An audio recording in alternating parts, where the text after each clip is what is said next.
Hello, everybody. Welcome to week 4 of the August class, BC1-1808. Thank you to Kate for week 3's reel. Always appreciate that. Hope you guys enjoyed the work because it was a lot of high quality work from all of you this week. So thank you for submitting. Thank you, Kate, for putting that together in such a enjoyable presentation. Thank you very much.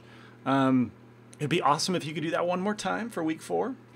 But I know that that's work, and I appreciate you doing that for us. So welcome, everybody. Let's see, I believe I've got everything set up. I've had a couple issues, in the last couple streams. Let me know if the audio, video, and frame rate is good, because that will be a renewed victory for us. But I don't see any, I see audio. Confirmation of the audio. It sounds like I think it's good. I think it's good. I'm going to trust that it's good.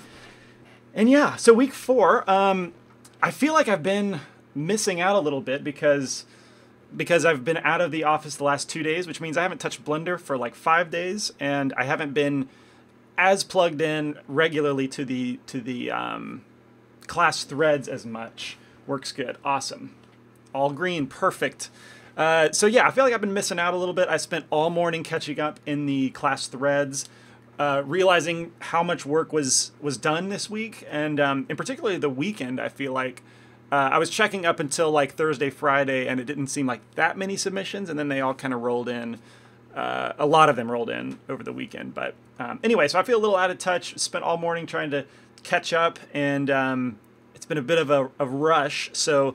I hope this stream goes well. I haven't been able to like prepare as much as I'd like, but I have gone over it, and I'm excited for this week because the week 4 goal and purpose is to discuss the next steps as a modeler.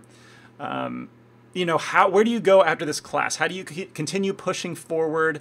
A lot of this stuff is mindset and creating habits for yourself, like finding inspiration, things like that. Not explicitly Blender things, but how to train your mind as an artist and point yourself in a direction that will keep you progressing, keep you learning, keep you excelling.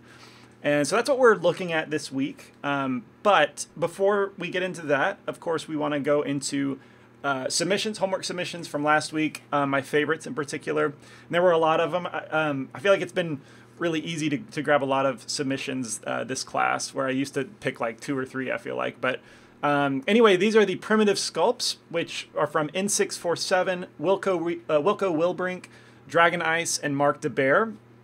It's a pretty simple exercise in concept and in appearance, but like I really appreciate people who go all out and like, I think I said last week that it's something that can't be perfected. Like I don't think a human could by hand sculpt a perfect cube, a perfect sphere, a perfect cone, but you can go as far as you can take it, and how much time you're willing to put into it, and how much effort you're willing to perfect it and polish it. And so these people really did a good job in particular, and I like how tight you made the edges, how smooth you made the surfaces. I mean, Wilco, your sphere right here comes really, really close to like a perfect sphere, as close as I've ever seen, just by looking at it.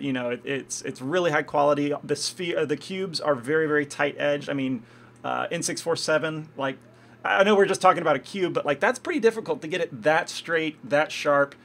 Anyone who's done the exercise knows that that's difficult. So anyway, good job on those primitive exercises. It was a lot of fun. I find that exercise very fun. I hope you guys did as well. But thanks for submitting those.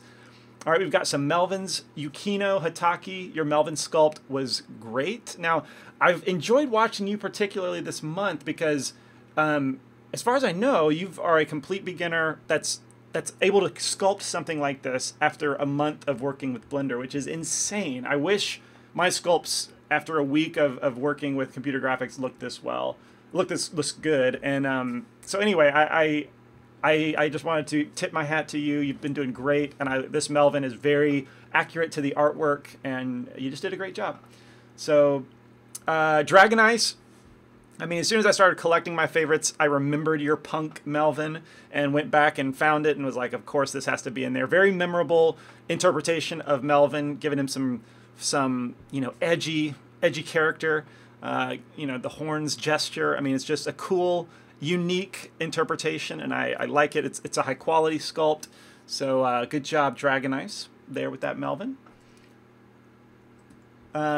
Curious, your Melvin sculpt. Now, what I like about this one is, and I put it in your feedback, was that it makes me think of like a young, like a baby Melvin. You know, sort of like the Muppet Babies, how you take the, I guess, more mature version of the Muppets, classic characters, and make them baby form, you know, like young kid form. That's what this reminded me of. I don't know if it's called chibi or what, but like bigger head, smaller limbs, just gets this very cute type of Melvin interpretation, and I really liked that.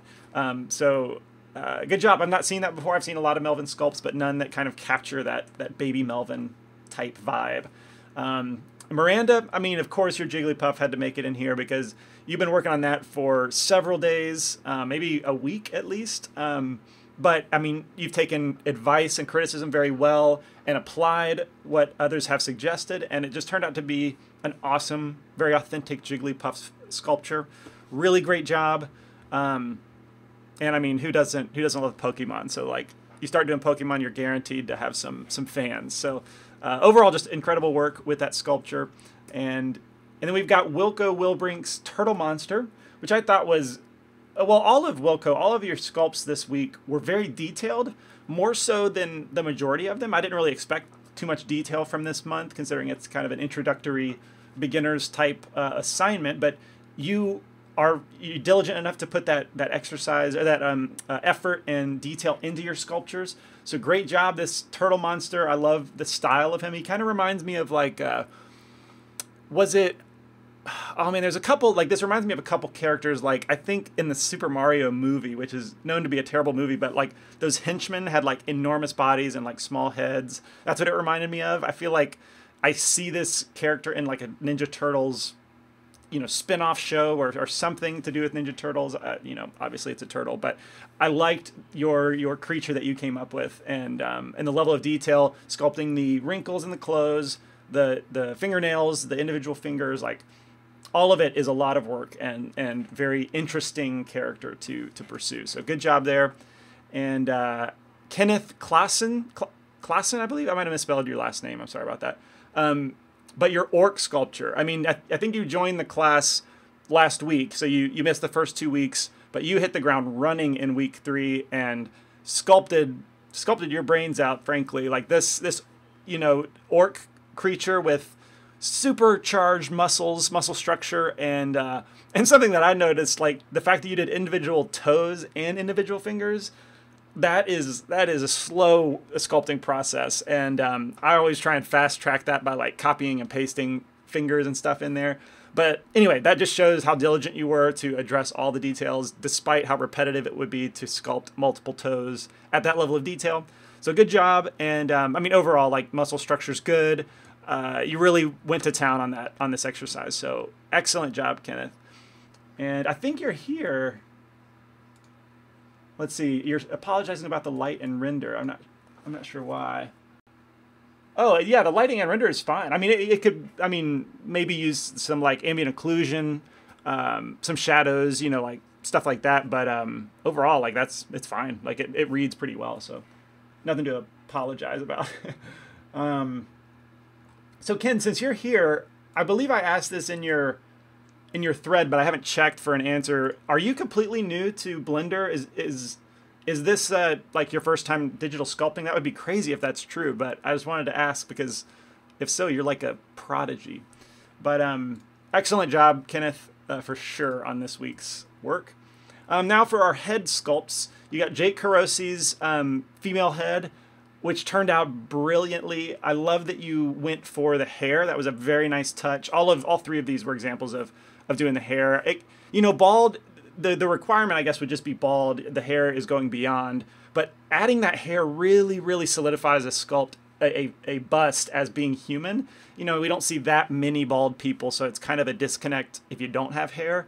But the fact that you guys went for it really solidifies, in some cases, like the gender, but also the humanity of these heads. So really good job, Jake. Your facial anatomy is really solid. It stood out among the group as having particularly good facial anatomy, and so wanted to give you a thumbs up for that. It can be difficult. It is difficult. Not that it can be. It is definitely difficult to sculpt this anatomy in our faces well and recognizably without error, so to speak. Like, that's always the goal. Not that we're getting there, but like it just turned out really, really well. It's very recognizable as a human, and that's worthy of commendation when you achieve that. So Matthew Ulray, similar to you, love the hair. I love what I noticed mostly about yours, Matthew, is that your eyes and your nose and your mouth, but especially your eyes and nose, read really, really well. Those areas are difficult, especially starting off when modeling or sculpting. It's hard to get the right depths of like the inside corner of the eye. The fact that that's pushed back pretty far, that's always uncomfortable to sculpt initially and kind of realize about the human form.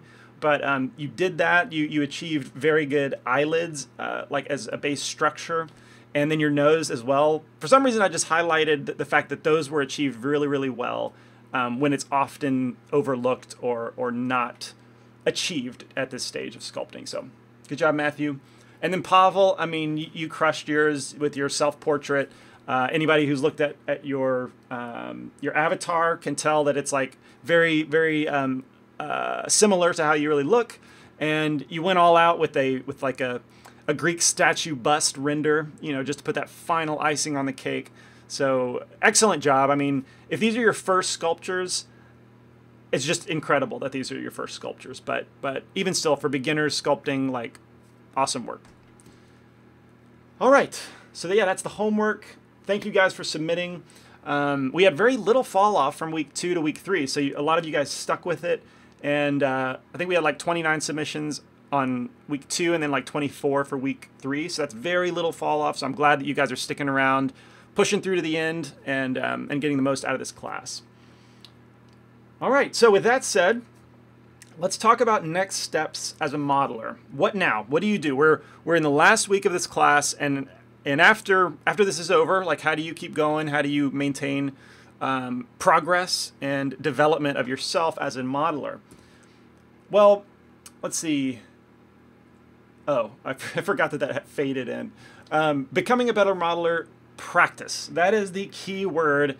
That is the unromantic, non-desirable truth, I would say, of how we get better, how everyone gets better. You can't fast track practice and time. You just have to do it. You have to grind it out. You have to continue modeling one face, modeling another face, modeling a human body multiple times. Like, you just have to practice and get very familiar with your workflow, with techniques, with awareness of what shapes are like human anatomy, for example. I know that was asked about. So like, that is all in the realm of practicing. And so that's a big focus for this week. I do have an assignment, but I'm not telling you specifically what to model. It's up to you to figure out what to practice. So, but you have the tools at this point. After the first 3 weeks, you have the tools for building what you want. You just need to do it.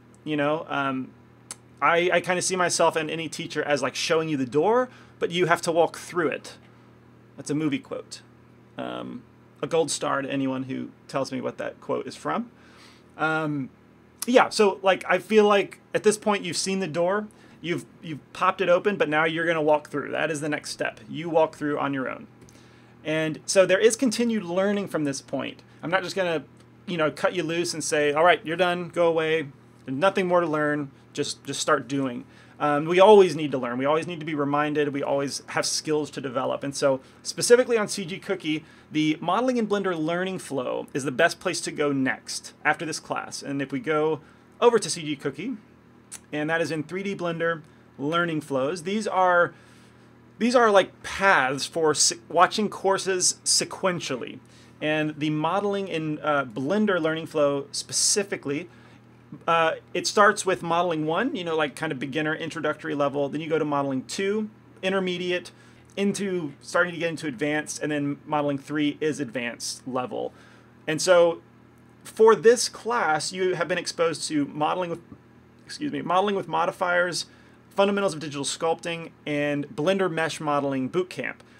So you have been exposed to all of those, but you've not been exposed to retopology. That is a core workflow and technique that bridges sculpting with mesh modeling. So that'll get you started there, because we use that technique throughout the rest of the courses regularly. But then you go into intermediate level and you continue building hard surface things, a little more difficulty, even beyond modeling into like texturing and shading and lighting, to show you that you get more out of your models if you know how to do those things as well. Let's see, creating a jellyfish. This is strictly mesh modeling. I don't think there's any sculpting, but it is with organic in nature, even though it is mesh modeling. And then sculpting a couple characters. This normal map modeling for games is more of a technical kind of course for game specific aspirers. People who want to make games, like, check that out. But if you don't, maybe you can avoid that one for now. But finally, we get into the advanced level. Okay, we're modeling a full-on post-apocalyptic vehicle. We're sculpting hard surface weapon and retopologizing it, which is a pretty difficult task. Advanced level architectural visualization, modeling a sci-fi helmet. So this is where you go next. If you want to continue learning how to model, this is where you go. And it should be laid out pretty intuitively, just course after course. So check that one out for continued learning after this class. Or, well, this week too. Like, I don't think I have any assigned courses this week except to just go and explore the learning flow. Let me see if I'm missing any questions real quick. The Matrix. I feel like that's at least my second quote from The Matrix this month. So I like The Matrix, and I need to come up with some more quotes. So good job. Yep. You guys picking up on it. You guys are sharp. All right, I don't think I'm missing any questions. Sweet. All right, so that's continued learning. Now, I did want to, if I want to talk about specializing, even though this is misspelled. That makes 2 typos so far, I believe. Specializing is okay. Okay, so it would even maybe be my recommendation. Like at this point, you spent a week mesh modeling, and then you spent a week sculpting. So you should know by now which one maybe you like more or comes more intuitive, which one you want to explore, whether that's mesh modeling and that just clicked more naturally for you, or sculpting was a wild ride and you want to continue doing that. I think it's not a bad idea to specialize, because you can, mesh modeling by itself is a pretty big has a ton of creative potential and a lot of facets to it. Nice little pun, for polygon modeling. But spend time doing just that and really explore what you can do with mesh modeling, the techniques involved, being very familiar with mesh topology, what you can do with triangles and faces and quads, and like how they're smoothed. There's a lot to learn in that realm. So like, depending on how much time you spend with Blender, if you're in Blender like every day, maybe spend a week mesh modeling and doing nothing but that, and then spend the next week sculpting, sort of like the class. If you do it at like a daily rate, if you do Blender like every weekend, then like spend a month doing mesh modeling, a month doing sculpting, that kind of thing. I mean, this is just a suggestion. I'm not saying that you can't do both simultaneously, but I just think it's maybe a good idea to really focus. At least if it were me, that's kind of what I would do. So your week 4 agenda, we demand a pose. We demand a pose. Let's see. If I recall, I'll scoot back a bit. This way. So let me get the right angle of the camera. It's something like this. Strong jawline. Looking out into the distance, something like that. You have no idea how cool it feels to be sitting in my room, my wife in the other room, seeing me do that kind of stuff. It's a very cool feeling, and I appreciate you making me do it. All right, yeah, so week 4 agenda, pick your poison if you want. Focus on mesh modeling, focus on sculpting, or you can do both if you prefer. I know we have some more intermediate and advanced people in here in this class, but that's what you're going to do this week. You're going to focus on one of them, or both of them. You're going to focus on something, and you're going to continue exploring what you can do with modeling. And yeah, the homework is model and or sculpt something challenging this week. Try to tackle a character if you haven't done it, a vehicle, a detailed household object. I know you've been dying to model your coffee maker. Everybody is. You know, whatever. Show me what you've learned, right? Show me what you're capable of. That's the challenge of the week. And the reason it's a challenge is because, again, that whole like, I'll show you the door and you got to walk through it thing, you can only follow instructions for so long. Ultimately, Blender is a creative tool. It's just a means to an end. And you have to be the creator. And that's what makes it exciting, and that's what makes it worth coming back and doing. So that's what I want you to do this week. I want you to be the creator. You define what you want to create this week, what you want to model, and make it a challenge. You know, impress me, impress everybody else. Practice doing that thing, what you want to build. So that's the homework. It's vague. You get to choose what subject you want to model, and impress me. That's the assignment. Question: do you watch a lot of tutorials as well, not necessarily Blender ones? That's a good question. And honestly, no, I don't watch a lot of tutorials anymore. If I do watch a tutorial, it's because I've forgotten something. Like, you know, if I have to rig something real quick and I forget, wait, how does the constraints work? Sometimes I watch my own tutorials where I go over that stuff, but a lot of times I'll just hop on YouTube and look for that specific thing, find, you know, hopefully just that little nugget of information as a reminder. Typically, I haven't watched like a full-on tutorial like how to model a character in several years. I mean, once you get to a point, you don't really need that stuff anymore, unless you want to watch it for entertainment or to be exposed to like another artist's workflow. Like what I have wanted to watch recently was Gleb and 80's robot modeling course. I mean, we all know that they're incredible artists, and I would love to just peek in at how they work. But I haven't done that yet. You know, also once you get to like, once you've been doing this for years, it's definitely not that you're not learning anything new, but you can see shapes and you can think like, oh, I know how they did that, and I haven't done that before, so I'm gonna do that. I'm gonna work out that workflow myself. You need less like how exactly did you do that? Does that make sense? Sorry, I feel like I'm going on a little bit, but no, I don't watch tutorials that often anymore. Not that I'm not learning stuff. I just don't learn that way necessarily.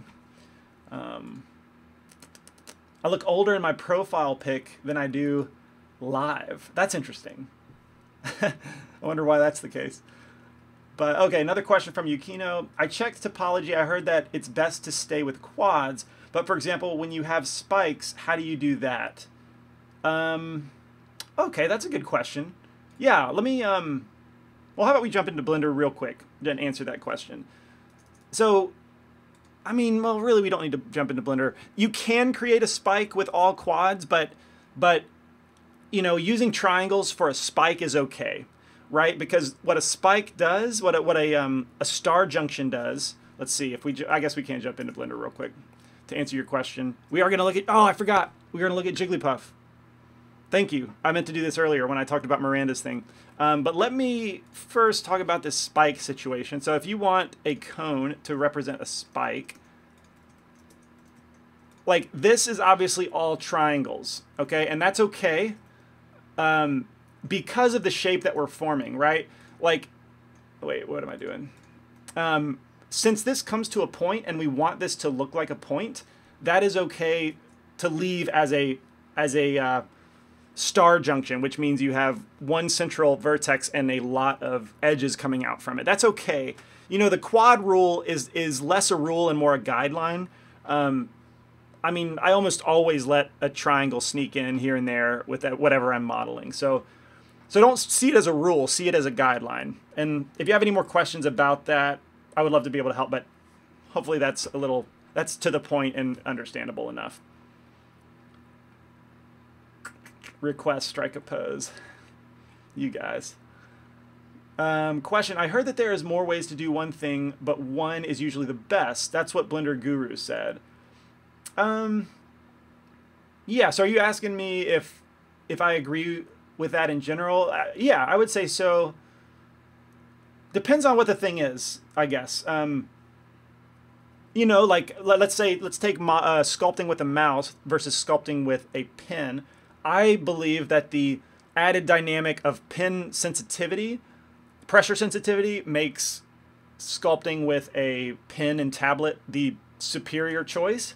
However, I also know that there are mouse sculptors out there who can do amazing things. And so when I see that, I'm not just going to say, well, you could have done it better with a pen. Does that make sense? Like, I'm going to give the advice that a pen and tablet is best because that's been my experience and that makes logical, reasonable sense to me. But there's exceptions to every rule. Maybe it's as simple as that. The older I get, the more I realize how cliches and adages are like spot on truth. So you might hear me saying a lot of those. Anything else I'm missing? All right, yeah, so I did want to go over Miranda's sculpt with Jigglypuff because she had a question that I answered in her class thread, but I thought would be helpful to everybody in case you missed that. And what she was asking about was she wanted to, I believe, if I recall correctly, enlarge the eyes and make them just generally bigger within this central sphere of Jigglypuff. And she wanted to move, in order to make room for the eyes to grow, she needed to move the mouth down.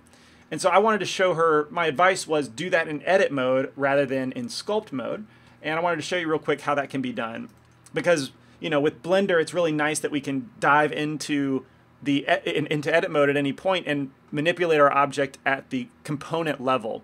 When I used to be a ZBrush sculptor and you like couldn't do that, I don't know how it is now, but back then, like, it was just pure sculpting. So if you ever wanted to make a change to the mesh, like if it would be easier to just rotate a bunch of vertices rather than the sculpture, you know, you'd have to export out to Maya, make that change, and then go back to ZBrush. So with Blender, I remember thinking, like, this is amazing. I can sculpt right there, and then in a button, tab into edit mode, make my change, and the sculpture is fine. So anyway, that's what I'm going to show now. We can tab into edit mode, and the first thing I want to do is centralize my 3D cursor into the mass of the sphere because, I mean, to illustrate the problem that we have with moving the mouth down is if I jump into sculpt mode, let's see, clear mat, it looks like that's masked.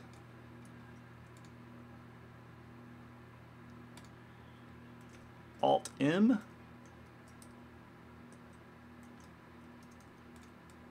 Oh, it is moving. I'm sorry. It just looked darker for some reason. Okay, so we're using the grab brush. And if I just move the mouth down, there's a couple problems that start to happen. Even though I'm using a big brush, like the form of the mouth has changed. You see it's shrunk a little bit. It starts to get a little lopsided from the side. It starts to move straight down and it stops following the curvature of the sphere. So this is where the problems come in. And I think Miranda really, really wanted to maintain the mouth shape. Totally understandable. Sometimes you just get a shape that's like perfect and you don't want to mess it up. And so in order to do that, we can tab into edit mode and center our cursor to the middle of the Jigglypuff sphere mass. Shift S, cursor to selected. I believe you have the cursor turned off. Yeah, 3D cursor right there. And it's not quite in the center. If we rotate around now, whoops, this might. The thing to be cognizant of is when you are in edit mode on a dynamic topology mesh, it can take a second to like update because it's so much geometry. You can see that just happened. You know, it froze for a minute basically. But we don't want to use regular proportional editing. We want to use connected proportional editing, and I want to center that cursor a little bit better. I think manually I can do that by pushing it back in Y a little bit, maybe over in X. Yeah, just get it kind of ballpark centered. All right, something like that. Now I want to select the mesh components in the mouth, and I can just select the back. Since it's all connected mesh, I can select the back of the throat, hit Control plus, and just grow that selection. So I'll take the entire mouth and then stop once I get just beyond the edge of the mouth, something like this, okay? Maybe even a little bit more. Although it starts growing less even once the geometry gets more dense. So I will leave it like this. We've got proportional editing enabled. I think maybe the sharp option is going to be best. And then if I hit RX, Let's use, let's actually change the pivot to be our 3D cursor. RX. All right, now we're starting to rotate the mouth. I'm going to increase the fall off. All right, but if we look from the side, as we rotate, we're rotating along the curvature. So it's not exactly a translate down as much as it is a rotate down. And that's just going to maintain the mouth shape exactly the same and gives us flexibility with the fall off. Also maintains the shape of the sphere. So that's what we're going for. And then to take it a step further, what we can do, you know, if we're not sure exactly how much we want to move it down, let's add a shape key. This is in mesh data, by the way. I'll change key 1 to be a level of 1. And with that selected, that means the key is on 100%, so that when I rotate and make any mesh edits, let's rotate it like way down, something like this. We've clearly we've messed up the eyes a little bit, but the mouth is maintained perfectly. And then you can control with a slider how much that changes. So I like this for making proportional changes like this, because I can dial in and say, okay, that's too much, but right there, 50%, 0.5, that's the perfect amount. And then we can, if we delete the shape key from the basis and then key 1, now that's, wait a minute, that's not right. Oh, I need to make a new shape from mix. Since we didn't use a level of 1, I need to make a new shape and then delete everything except for key 2. All right, now we have made that shape. We have tweaked it with a shape key, and fine-tuned it with a shape key, and we're ready to continue sculpting. So anyway, that was what I wanted to, that was the advice I gave Miranda minus the shape key advice. And hopefully that might help you guys if you want to reproportion a character, move a limb, but maintain all of its detail 100%. Cool. All right, so back to what were we talking about? All right, we talked about the homework and what you're doing this week.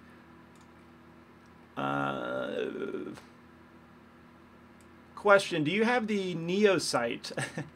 Do you see objects on the street and immediately envision its wireframe? You know, that would make sense given how much I've referenced the Matrix, but I don't actually. I do. Usually it happens when I'm bored. You know, like I'll be, that sounds bad, but like I'll talk to somebody, and if I've somewhat lost interest in the conversation, or if they're going on a little too long, like I'll start to think about like how their face is like structured and moving, and how all of that goes together, and wireframe is part of it, because obviously I'm going to translate that into computer graphics and what I would do to achieve that with computer graphics. So it's not exactly the Neo sight in like I can't turn it off. That's what I feel like Neo can't turn it off once he's been there. But I definitely do see a lot of the world through a computer graphics lens. And less so with modeling, more so with lighting and shading. I mean, the world is so informative about translucence, color, shadows, light.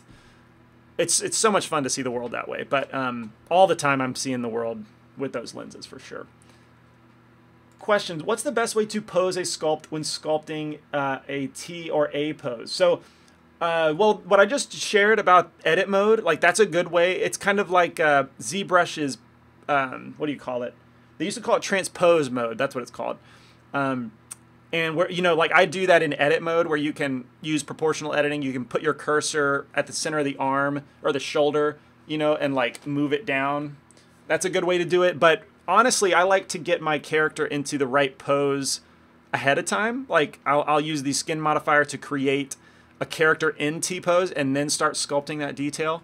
But let me see, if I go back to when I did the stylized character class, I did end up posing my character. Yeah, and I went over that. Let me see if I can find that real quick. If you're interested, past events, and I think this was in March maybe. Yeah, okay, week 4. So it was right here, week 3, production-friendly character models. If you want to watch that stream, I go over how I posed. I basically sculpted a character in pose and then needed to depose it, like take it to a neutral state. And you might find that helpful.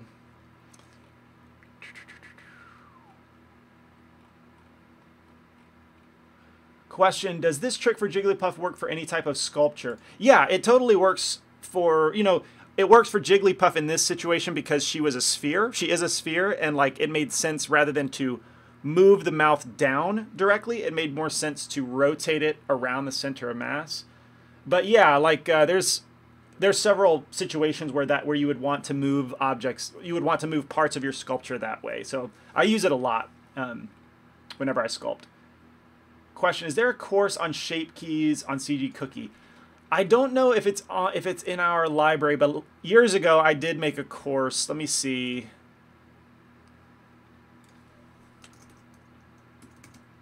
Shape keys. I did make a... Okay, it must not be here. Is it on YouTube?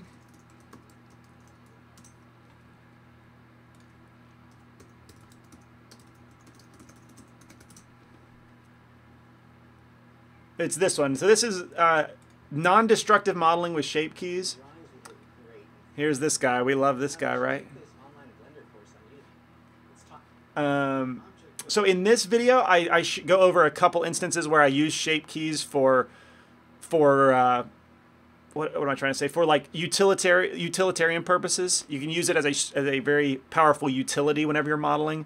One of them being like if you work professionally and your client your client asks for like the arms to be shrunk or your mouth to be moved down, do that change in a shape key and you can show them the spectrum in between and maybe they'll choose, okay, not fully, but 75% of that change. And you can do that really easily. So anyway, look up that video for shape key utility instruction. Oh boy, I sure need to join Udemy. Ah, that ad, they just, I don't need to go on about it. I've spoken my piece about it. Anything else I'm missing? I did a search for shape keys and 5 courses tutorials showed up. Okay, so I answered that one. Question: does your modeling change from the beginning if you intend on rigging and animating it versus if you intend on just making an inanimate object? Yes, for sure. If you're just modeling for an inanimate object, that is very common, right? If you go find sculptures online, digital sculptures, like people often make toys, you know, that's an example where they're not ever going to be animated. They're just statues that you can 3D print. But in that case, the topology does not matter. It can be complete trash, triangulated topology, and that's fine. But if you are going to animate and rig your character, the topology does matter a lot. And we teach that. We've taught that a lot. Let me see if I can point you real quick to a course where that is taught very practically. One of them is going to be immediately this Introduction to Character Modeling. This is a great course where Jonathan Williamson teaches like how to sculpt a character and then create it and then convert it to an animation-friendly mesh. This sculpting a Wrangler game character is only sculpting. The intention is to now retopologize it, but we haven't made that course yet. And then also this modeling a realistic character with Blender. This goes over sculpting and then modeling for animation as well. So does creature modeling. That's typically what we teach. We often assume that you want to be able to animate your characters, but check out those courses if you're interested in that. But yeah, you do approach them differently. Yeah. Question: when sculpting a non-symmetrical pose, do you sculpt the head in pose and just do your best to make it symmetrical, or do you sculpt the head separately, symmetrically, and then place it in the pose and edit it further from there?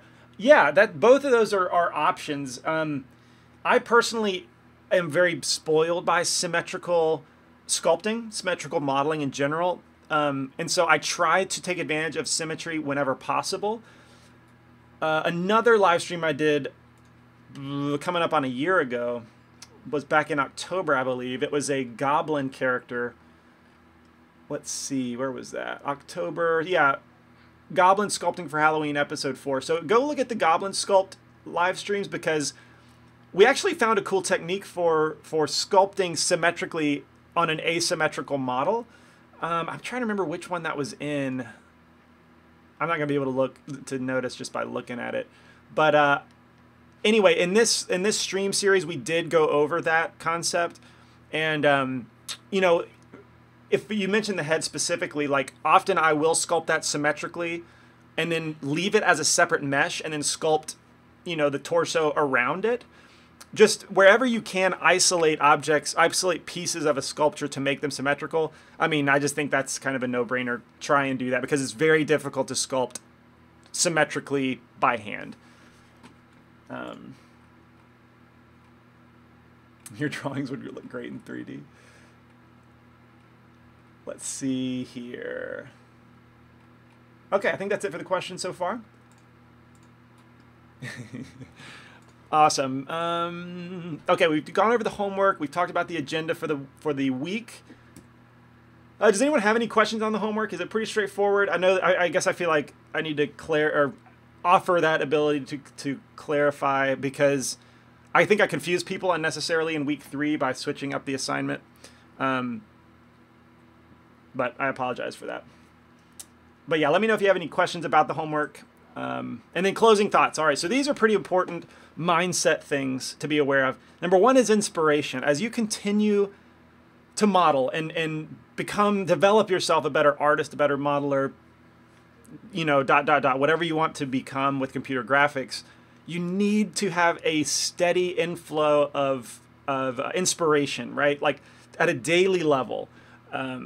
That is just crucial to continue pushing yourself forward. If you're just by yourself in your own head, this is what I described early on in my like artistic journey.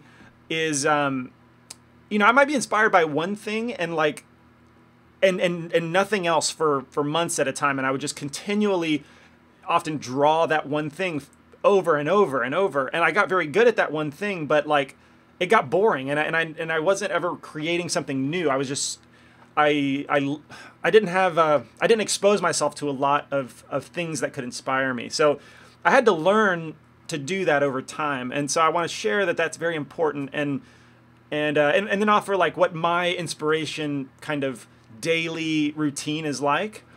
Well, first, as a CG Cookie member, we have a gallery, of course. So community gallery. This is a great place to look at what your fellow CG Cookie members are doing, and a lot of good work in there. If you haven't seen the anime explosion example from Cody Winchester, this thing is brilliant. Like, this is one of those pieces recently that was like, what a genius, what an awesome technique. I can't wait to use this in a project kind of inspiration. But yeah, our gallery projects here are regularly updated. You know, all of you guys are submitting stuff generally. You can check out staff picks, which have our like seal of approval as like particularly noteworthy. Full of great Blender and well, also like Photoshop illustrations. But yeah, if you want to be inspired by Blender stuff especially, you can do that. And yeah, so check there. Also, where I like to go is ArtStation. So ArtStation is arguably the leading computer graphics portfolio community where all of the attention is on artwork. And you're not going to find better artists than in here, okay? So I try and visit this regularly. You see everything from really talented, like indie artists, so to speak, just people doing it for the love of doing it. You also see like professional work here, Transformers: The Last Knight. Apparently this is, I don't know, something to do with that movie, whether it was concept art, whatever. So you get the highest level of professional artwork in here. I mean, you can't come here and not be inspired, but make sure you turn into inspiration and not intimidation. That can be a problem too. But ArtStation, check it out. We even see Blender artists pop up here from time to time, but checking this daily keeps me habitually inspired to try new things, to learn little tidbits of information. Like, let's see, if I just, you know, if I look at this hair, for example, that's something I always know that I can improve on. Like I can just consider like, wow, okay, so the pattern of these hair follicles, like this is how they had them fall. And you can see that it's, I believe this is probably a card system. Yeah, so here we can see they usually provide like wireframes or additional images. So I can see like how they constructed their wireframe. Just right there, like I learned something, you know, like I haven't approached it that way. Here we've got bigger cards, we've got thinner cards. You know, this is the kind of daily thing that I spend, I don't know, a grand total of probably like 20 minutes to an hour somewhere, depending on how much stuff catches my eye or how busy I am doing other stuff. But keep yourself inspired. That's going to keep you progressing. And then in addition to ArtStation, I use Pinterest a lot. It started as just collecting all of my images that inspire me and things that I want to reference later. So I've got all these collections of, like, you know, this is one of the newer ones, so there's only one image in there right now, but composition, the idea of framing a still frame or an animated shot is very important, and like gathering in examples that do that really well, so I can go back and reference them. This is from the stylized character class. Mech stuff. I mean, who doesn't like mech things and aspire to model something mech one day? General inspiration. Here, this is a specific project. The link from Legend of Zelda. Like, I love that series, and I want to create a image to like pay homage to it. And so this is a collection of almost 100 pins that I want to inspire that project. So I do it either by topic, you know, sculpture in general, top quality sculptors, lighting, or project centric. I've got a couple of those as well. And this is a great place to collect those. It's just very intuitive, you know, with the Pinterest plugin. Like, I can be on ArtStation. Let me go back there. And if I love this image, you know, you can right click on it, or they actually offer the save option, and I can just save it directly to one of my pins. It's very easy. It's integrated very well across the internet. But also the thing about Pinterest is once you start collecting stuff, you know, it's smart about recognizing what inspires you. So this is my Pinterest homepage, and I come here now, usually after ArtStation. It usually goes ArtStation and then Pinterest, where I start seeing, you know, artwork illustrations that I've not seen before that I can save and remember later. So I come here and just generally like glance through and see what inspires me. It's yeah, just part of my regular habit. I don't know how much I can beat that dead horse, but like, if you're not inspired, if you're not like being motivated by other artists better than you, or just different art styles, different sculpture styles, like if you're not being influenced by those things, you're just going to feel very stagnant, and you're not going to go anywhere fast. So I encourage you, if you haven't already, make it part of your habit to be inspired this way. Let me see if I have any questions. That hair is so nice. Mesh pulling, or let's see. I think you're asking if it's like mesh pulling and pushing, or if it's sculpted. I would say that it's not sculpted. The hair example that I showed, I think it's mesh modeled hair basically, with a texture plane. Yeah, okay, Tebow, awesome. Pinterest is indeed great. ArtStation makes me sad. Okay, so that's an example of like, don't be intimidated by ArtStation. Treat it as inspiration. I mean, maybe it comes at, you know, like everyone has things to learn and places to level up, all of us. So we're just at different parts of that journey. Understand that, you know, it's the truth, and be okay with it. Like, I mean, I've been doing this for what? Well over 10 years, and like I'm learning stuff all the time. So improving as an artist is just part of it. Don't be intimidated, be inspired.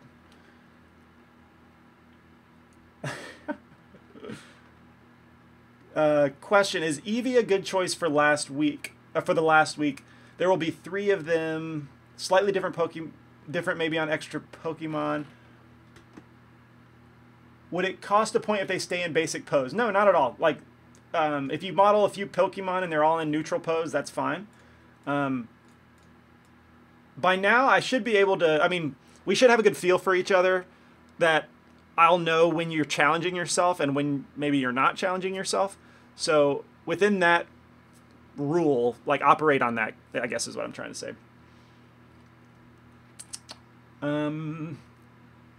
When will there be critiques again? It's interesting that you ask this. So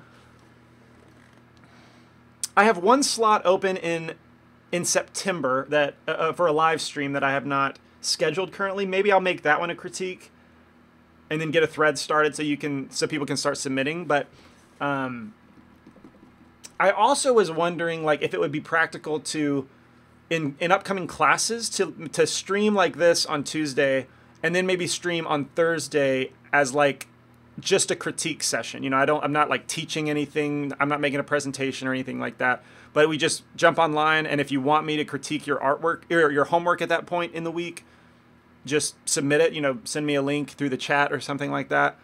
So anyway, I guess your question reminded me that I am thinking if it would be practical to incorporate critiques into the class format. But anyway, I also might very well make a critique stream for September, the one open slot towards the end of September. Question. So we slowly started with modeling, then we're going to be better, and what next? So we're slowly starting with modeling, and then we're going to be better, and what next? Okay, fair question. Yeah, so where do you go? I guess really what I think you're asking is like, where do you go after modeling? For me, that was a very real thing that I needed to eclipse. I needed to go beyond modeling because gray models by themselves are good, but they're not 100% satisfying. So from there, I guess if you're asking, well, from there, you know, you want to learn texturing, you want to learn shading, you want to learn lighting, rigging, animation. There's several big topics that you want to learn. And if you want a crash course on the entire pipeline, the biggest course I've ever made is, I think, what you want to watch. And it is, let's see, I never remember where it's at. I just need to search for it. If you search for Piero, that's the name of this bird, and short film character production. This is the largest course I've ever made at like 49 videos, something like that. It's massive, but I literally go from scratch and create this bird character. I model him, I texture him, I shade him, rig him, and animate him for a final product. So that, if you want to know what comes next, look at this course. And then that will tip you off as to the other things that you can learn.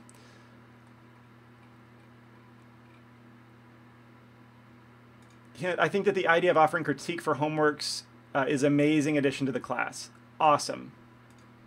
Awesome. Well, I'm going to consider how to make that a reality, because I think that would be a good addition as well. Critiques every Thursday and Friday on Cartoon Network. Okay, cool. So we've talked about inspiration, and there's one more closing thought I had. Okay, burnout. This has cropped up in our class threads for a couple people, and burnout is a very real issue for Blender artists, for hobbyists, for creatives.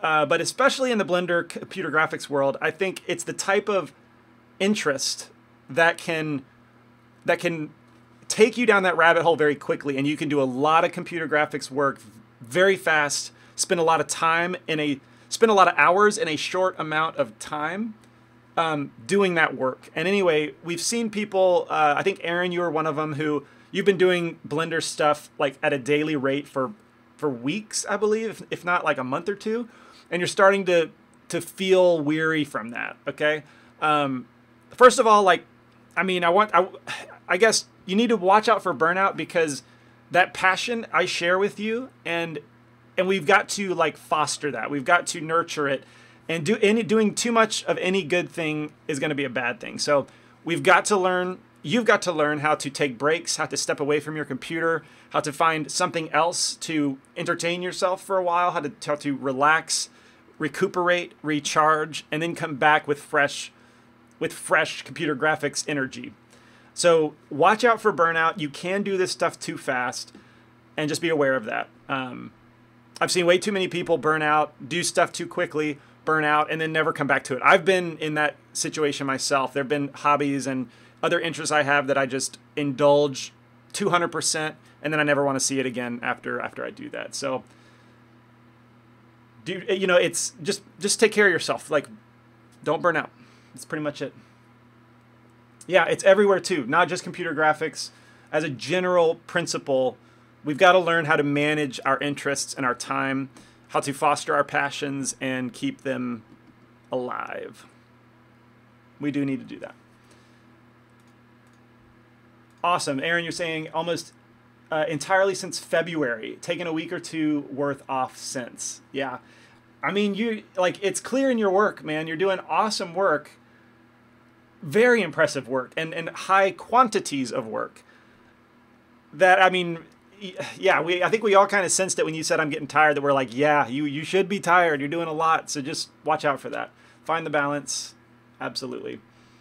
You're saying I've spent a large portion of my life burning out, learn the lessons the hard way. I mean, sometimes that's all you can do.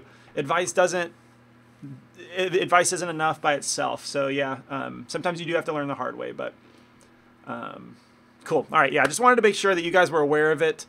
Don't be afraid to take breaks. That's going to be a healthy thing. I believe that's it for the presentation. All right, so yeah, some of these topics, most of them were like mindset, how to stay inspired, how to get in the habit of being inspired, how to avoid burnout, foster your passion, and keep it progressing and at a healthy rate. Also talked about challenging yourself, and this week specifically, when you have, like when we creatives are progressing and doing well, like we're depending on ourselves. We are our entire creative direction ourselves, right? That was a really silly way to say that. We are the only ones that can create. No one else can make you create. No one else can control your creativity. That's just you. So if you are the key factor in creativity. So that's kind of the point of this week. I want you to be your own creative engine, your own creative fuel, and I want you to create something. All right? That's going to be important for continuing to do computer graphics and getting better. Yeah, so we've talked about mindset stuff. So for the demo, the next hour, I wanted to do my own thing, in this realm, and something that I'm trying to learn to do better is gestural sculpting. Gestural sculpting is the idea of like sketching a 3D form as quickly as possible. And that's what I'm going to be doing during the demonstration. I want to record a tutorial about it fairly soon, but I figured I could do that for the demonstration so you guys can, I don't know, see what I'm doing to develop myself further and how to become a better modeler through gestural sculpting. I saw a question roll in. Can you show the level of modeling you have to achieve to be noticed to get a job at a studio? Yeah, I mean, I'm going to go to ArtStation for that because that's typically the best. But to get noticed by a studio, I mean, obviously, if you're doing this level of character work, right? So you can tell that this is a 3D model. There's sculpting involved. There's hair involved. Render quality is really nice. The topology looks very clean. Like, this is going to get noticed. If you're trying to get noticed, this is the level to get noticed at. But this involves multiple things. Let's look for modeling specifically. All right, so here's a sculpture. I'm sure that this is a pure sculpture and not...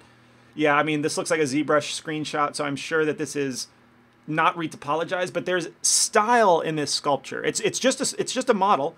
So like if they're trying to get noticed and get hired, like what they're showcasing here is their ability to shape things very well, their ability to create a style that's distinguishing, their ability to create fantasy creatures. Like these are the criteria that are getting noticed, that they're showcasing in this image, and I mean, I would definitely find this noteworthy if I was an employer. Let's see. I mean, like levels of detail is something like, I mean, for this weapon, for example, like he or she spared no expense in this modeling. Like every detail's modeled, every nook and cranny of this weapon is addressed, and it looks very well. It looks very good. So like this is going to be noticed, I feel like. I mean, yeah, it's kind of hard. I don't know if when people ask that question, I don't know if they're asking like, what's the minimum I can do to get noticed? Like what's the least what least quality my model has to be to get noticed? That's not really the question that's going to lead to success, like see this stuff. I mean, let's see. 3D character artists, see if we can find if they're working anywhere. Doesn't look like it. Or they don't at least say it like explicitly, but often you'll find that people have, like, you'll click on this and they are guns and cappuccinos. All right, this example isn't really working out, but often they put in their description, like I am a modeler at EA, or I'm a modeler at a motion picture company, you know, so like you can see, oh, well, that's your skill level and you're obviously working professionally. I feel like I'm doing a bad job answering this question, but the question is not to ask what's the least I can do, but how can I, what's the most I can do, you know? That's a better question. Let's see. Question there, anything on making environmental scenes? That is currently something that we're working on. Jonathan Lampel has been working on a huge course actually about creating sci-fi environments, and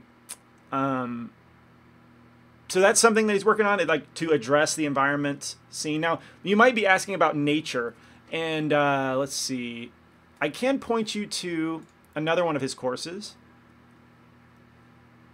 Where is it? Oh wait, there is one. This is building a modular game asset. This is about the environment specifically. If you want to model that kind of thing, it's not nature, but it is an environment, and you can learn some techniques from there. Also, let's see. He had a grass, like nature type course. Was it this? No, it wasn't this one.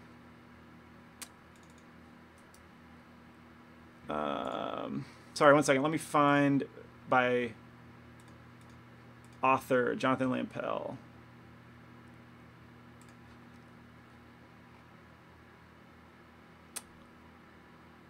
Where is it? Huh, I'm blinking. He had a course about creating plants and stuff like that, but I'm not finding it. That's bizarre.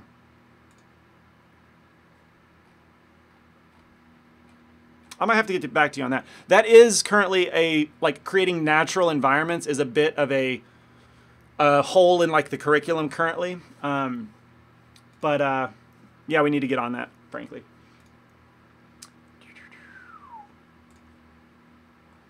Yeah, so Quite Nameless, a lot of girls, if you're talking about like on ArtStation and stuff, that is true. And they don't have a great filter for kind of, you see a lot of that. That's maybe a whole nother conversation about how often women are portrayed in computer graphics, but I try to not focus on that stuff. I know that, let's see, I know that Blizzard, for example, notices people who showcase a similar style to their games. Also very good strategy. If you want to be hired at like Blizzard, for example, and you create World of Warcraft style artwork, they're going to notice that. And if it's really good, they're definitely going to notice that kind of thing. That's going to make you stand out and be very hireable to them. You know, you wouldn't apply to Pixar with like a super realistic visual effects reel, right? I don't know. Maybe this topic, I feel like we've talked about this. I'm blanking right away, like where we talked about this a lot, whether it's through answering people's questions, articles and stuff like that. But maybe we should do another stream about how to be hired at a studio. I mean, let me ask this question to you guys.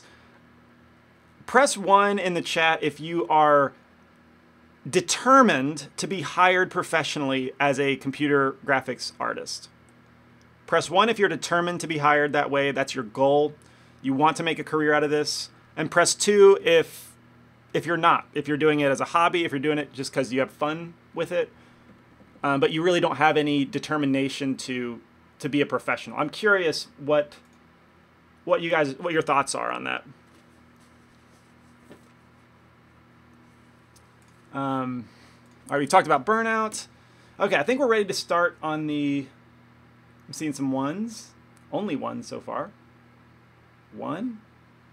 I'll be honest, I did not expect that many ones. And it doesn't matter, like, I'm not talking about just a professional modeler, but anything that you want to, if you want to be an animator, rigger, whatever, if you want to be professional. 1 and 2, okay. That's way more ones than I thought. I wonder what 3 is. one or on my own, that's totally true too. Like I don't mean just at a studio. If you want to be a professional freelancer, that counts as a 1. Okay, so I feel like there's actually more 1s than anything else. Interesting. Liquid in the stream spotted. Sorry, I needed a sip of water. Okay. Okay. Well, sometimes I wonder if we lean too hard on trying to like force you guys to like take this seriously and become a professional. Whereas like I sometimes the data would suggest that most people want to just do this for fun. So anyway, that's interesting feedback. I don't think that I've missed any questions. I was just settling down, getting relaxed in my chair because I was going to start sculpting. But don't hesitate to ask more questions. That's what I'm here for. But with that said, but more like a freelancer. So there's actually, most of you want to be professional at some level. That's cool. I mean, you're like us. We at CG Cookie, we very much aspire to teach a professional level curriculum. So this is a good place to be. All right, let's. Okay, question from: wouldn't Blizzard be interested with someone who is using Maya or 3ds Max more than Blender? I remember I was doing the job search and mostly Maya and 3D were musts.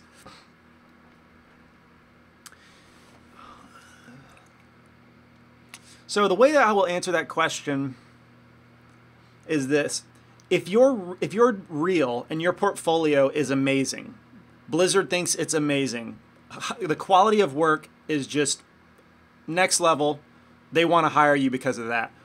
And then if they see that that work was done with Blender and they don't hire you because of that, I just can't imagine that being true, frankly. Because what's actually important is the quality of work that you do, not what software you use. So I personally would have no issue whatsoever with applying to a Blizzard. Like if I wanted to work for them, really spending several months like developing high quality assets, all with Blender. I wouldn't mind doing that, submitting a reel all made with Blender. I cannot imagine they would not choose you because of that software. I mean, take Pixar, for example. Like, you cannot use their software outside of Pixar. So they're only hiring people based on their artwork. They know what's up. They know that that's what's important. You can teach anybody to use the tools. You cannot teach anybody to be the artist. And I imagine all the top tier studios are like that. Having said that, it would be a wise strategy to maybe get the student version of Maya, student version of 3D Studio Max, because I think you can get a free educational version and practice with those.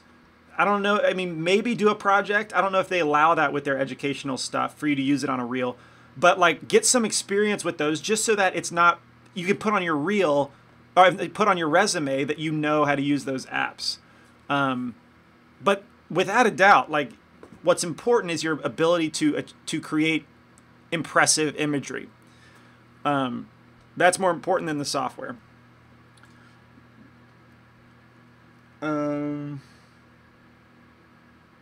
Victor Navone was hired by Pixar based on animations he made in Animation Master. Is that a software?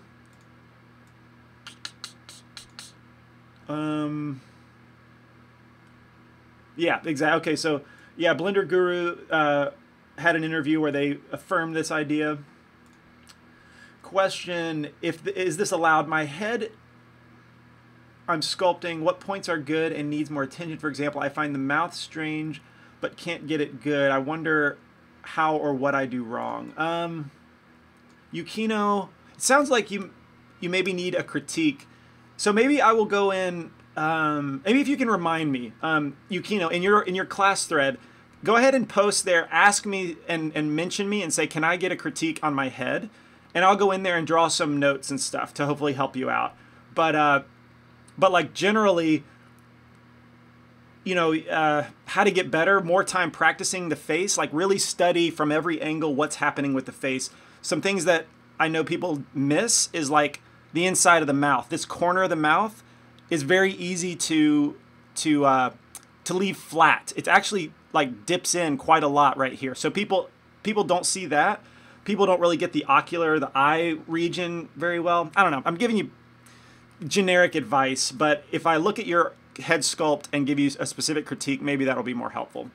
But if you can remind me in your thread to do that, I will.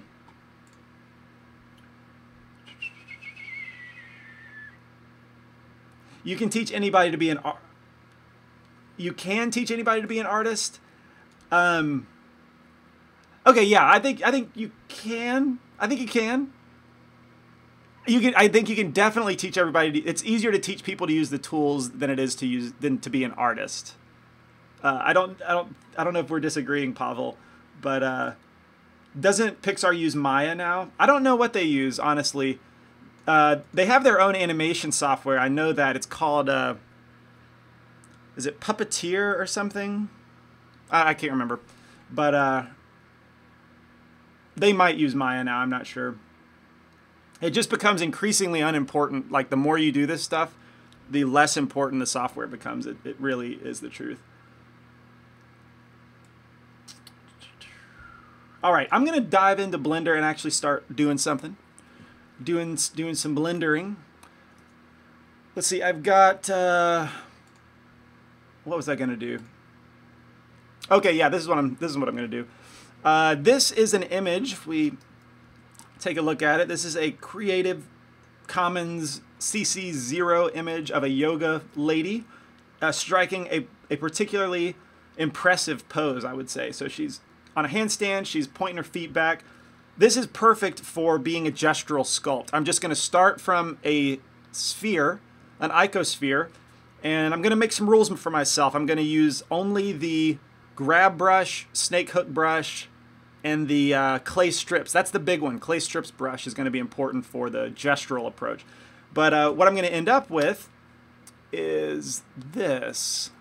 All right, so this is an example of a gestural sculpt where I'm just very loosely making strokes that create the mass, the overall shape and volume, but like all these little stray stroke marks, like this is fine. I'm not refining it. I'm just very quickly building up the shapes. So that's the goal of this exercise that I'm doing, and I'm training myself to get better at how to form these shapes gesturally, quickly. And hopefully it won't take me 45 minutes to do this. I mean, it should take me like, I don't know, 10 minutes to get a decent shape. But if I'm trying to explain stuff, it might take longer.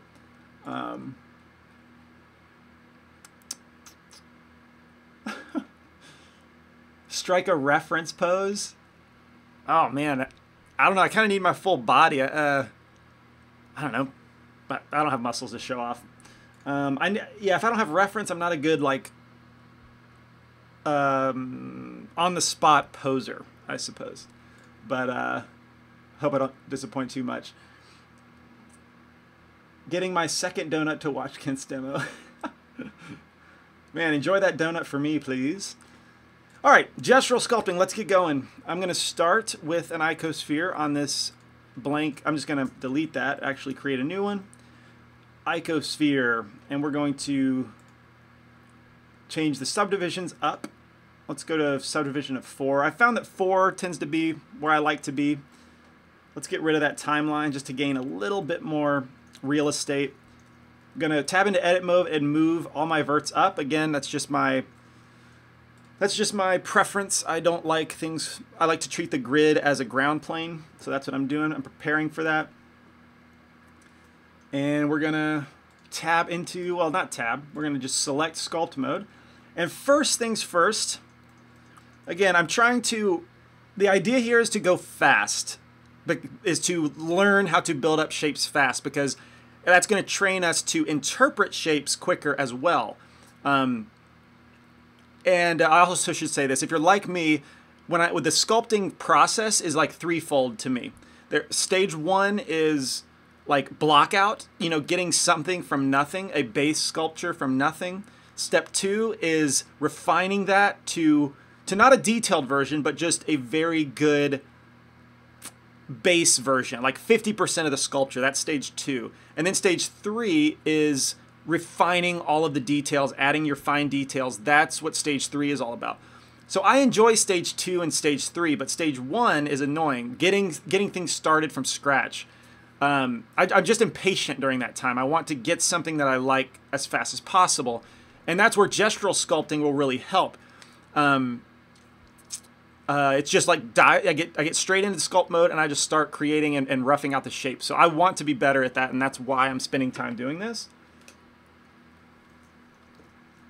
I'm going to use my snake hook brush, and immediately, I guess this sphere I'm kind of imagining as the top of the torso right here.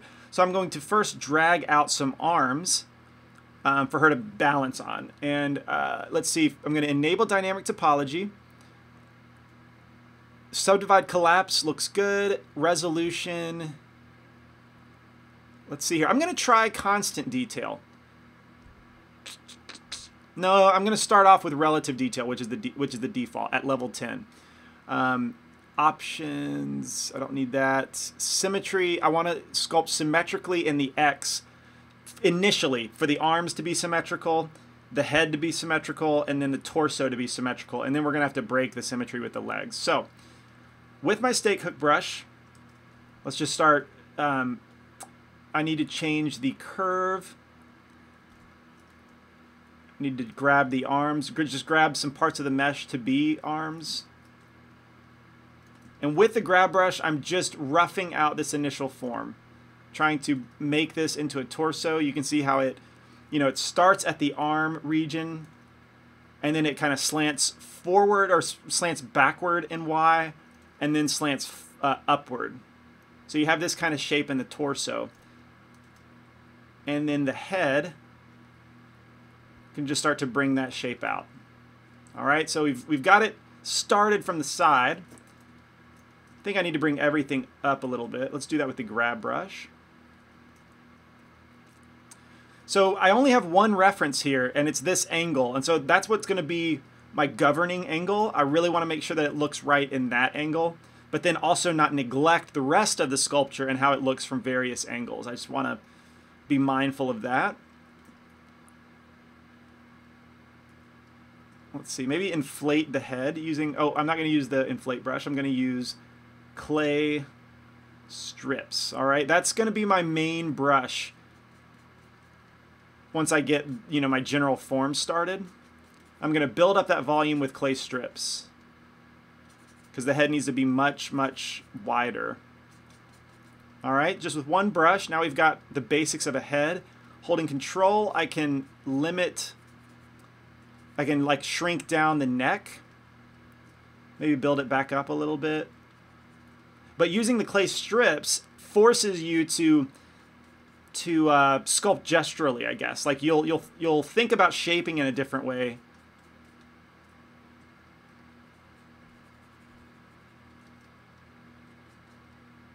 All right, so I'm kind of building up the deltoid. Is that what that is? Deltoid, I believe. I'm not very good with the names of muscles. All right, but it's not really about that right now. We're just trying to match what we see in the artwork, right? So the shoulder was just simply too thick. So holding control, I'll just trim it down. I mean, it's as simple as that.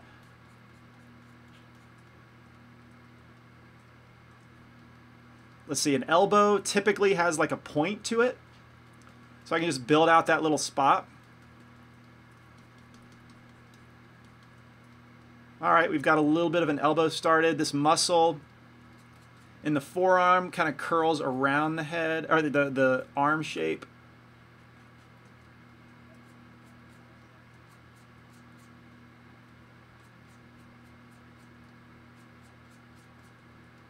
And so I'm learning how to do creases, which is a little different. Like, trying to sculpt this divot with just the clay strips brush is kind of is different than I would usually do it. And that's just going to be, I think that's healthy to learn a different perspective.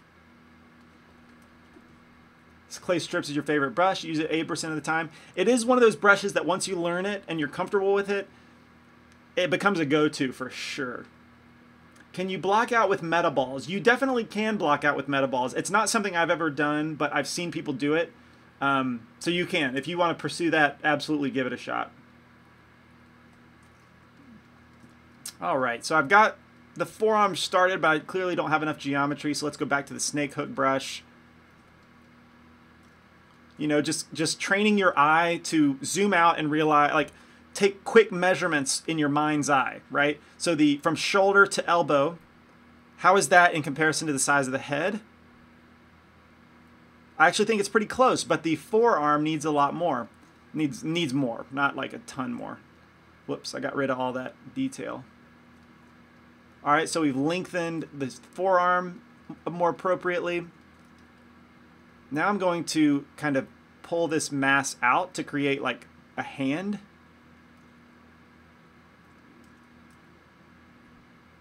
All right, so we've got a little hand shape started. I'm not going to sculpt the individual fingers. I'm just pulling out general shape.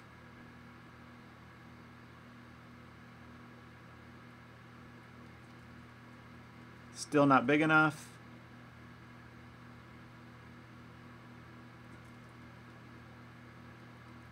Little nubby thumbs. I don't want them to be touching, but I do need them to be bigger. Go back to clay strips. There we go. Build up those shapes a little bit more.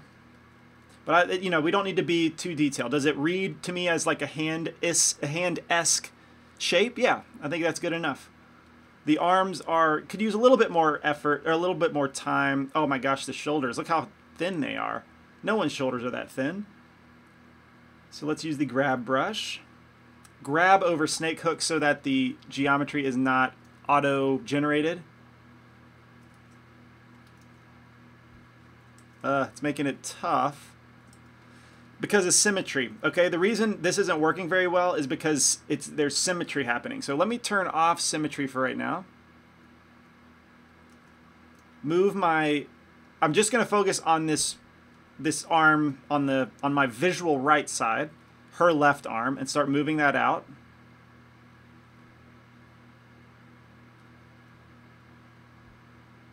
It's maybe a little bit too far.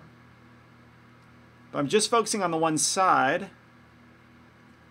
And then I can go to dynamic topology, symmetrize positive X to negative X. There we go. All right, so at least my shoulders are more appropriately wide. I can jump back to clay strips and continue refining those shapes because the neck got all wonky. Oh, I need to re-enable symmetry.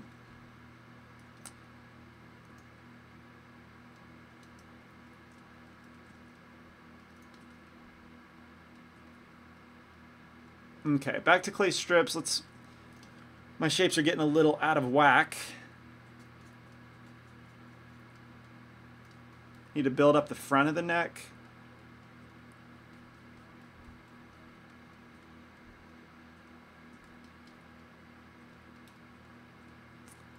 And I did seem to pull out the shoulders maybe a little bit too much. No, maybe not.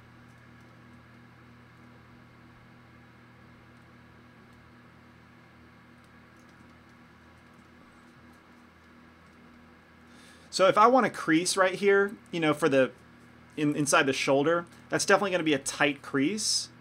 And I'm going to do that with a clay strips brush, I'm going to cut away first. It's going to leave this ugly like chasm. But if I build up on just the one side, now we start to get more of a crease shape. So that's how to hack that.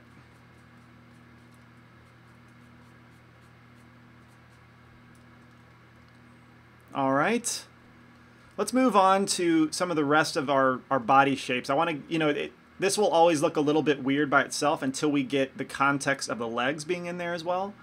So let's use snake hook.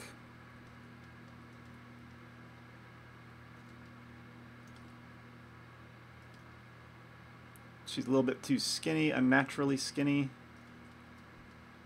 Let's build this pelvis area back up with the clay strips. It's just gotten a little too thin.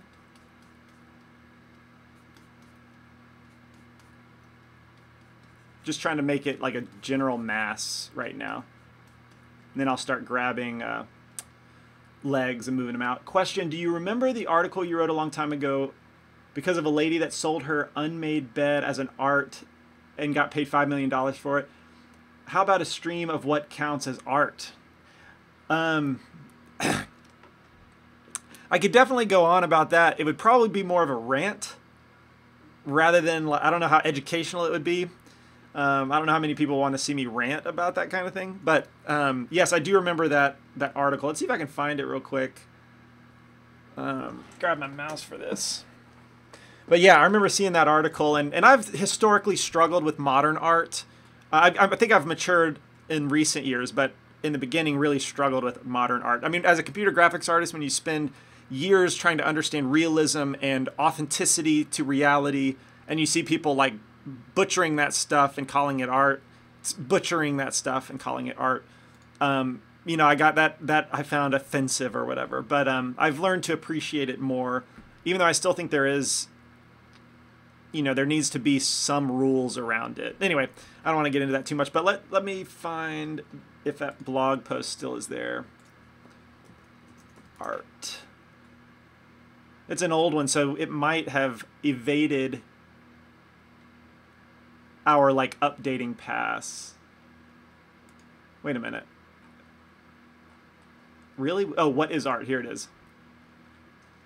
Yeah, so that's the article. I can post that in the chat if anybody's interested.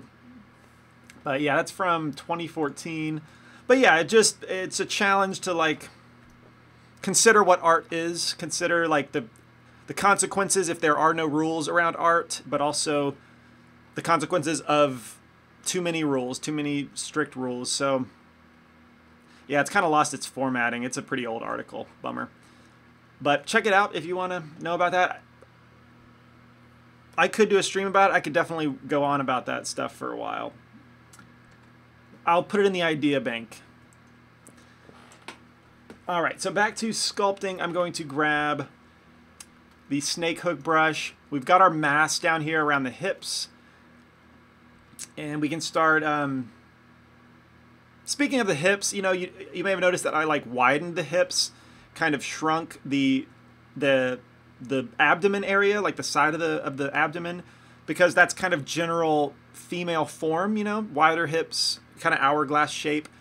And that's just kind of a general rule that I understand about like women, you know, have that shape compared to men, have more of a triangular, wide shoulders, narrowing hips.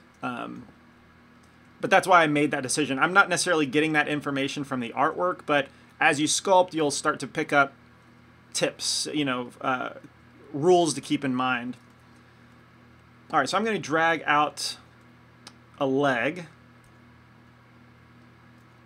Whoops, I want to turn off symmetry.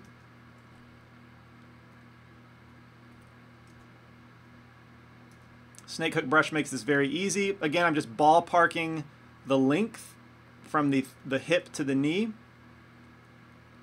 And now pulling back the rest, the lower part of the leg. And there we go. Snake hook brush makes it very easy to like create that silhouette. Like that happened really, really quick, but it looks terrible from other angles.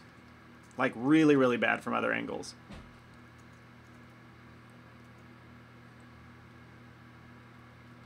So I need to keep that in mind. Let's use the clay strips brush to build up this foot. Hopefully it's not too thin. If it's too thin, you can see that it's always gonna be, yeah, that's a problem. So I can't actually use the clay strips on a mesh that thin. So I need to use the eye inflate brush to build that up first and just get a bigger thickness, and then I'll go back to the clay strips. So I had to break my rule, but it's all right. Just for necessity, not out of necessarily choice. Clay strips. All right. So we want to build up. I mean, this leg is looking really, really wonky, so it needs to be much straighter. Maybe inflate it up a little bit more. Yeah, so I guess I'm having to use the inflate brush just for momentary time.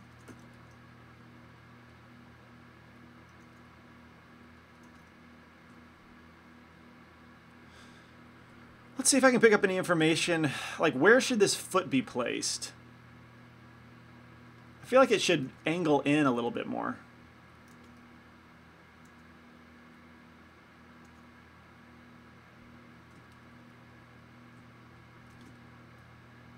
All right, that feels better. All right, let's build up some foot anatomy. Build up a heel.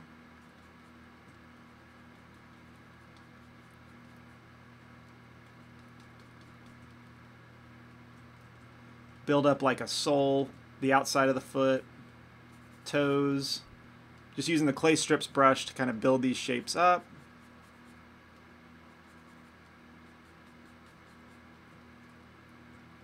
All right, it's gradually getting there.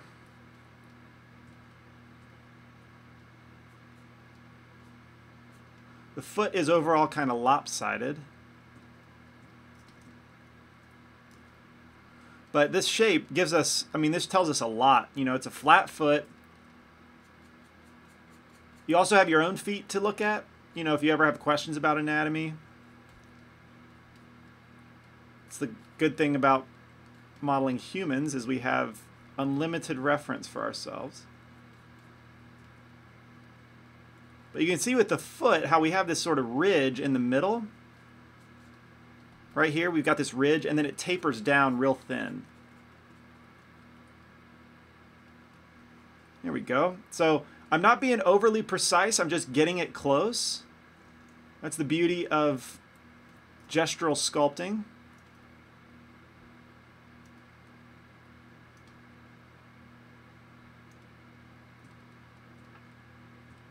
It's not big enough. Her foot's too small.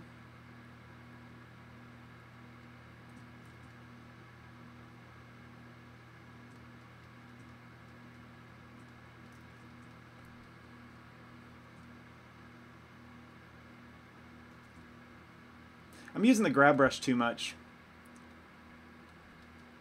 It's much more, I think the clay strips brush actually works better sometimes than even the grab brush. Building up the bone, your ankle bone.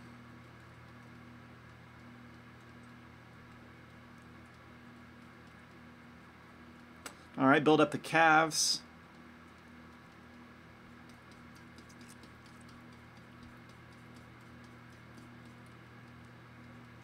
Now, because her leg is so bent, like the calves are going to, the muscles around the calves are going to like compress together and then push outside. Like the volume needs somewhere to go, like a balloon. So I'm going to make sure to concentrate a lot of volume on the outside of the calves. And same thing a little bit with the thighs. Whoa. All right, so let's build up the thigh a bit better. And then the knee.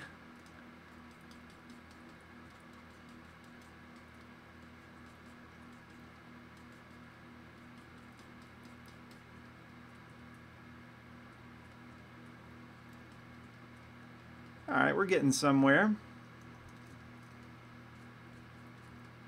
Slower than I would have liked, but ah well. All right, how about that other leg? All right, we're just going to grab it and bring it out pretty straight.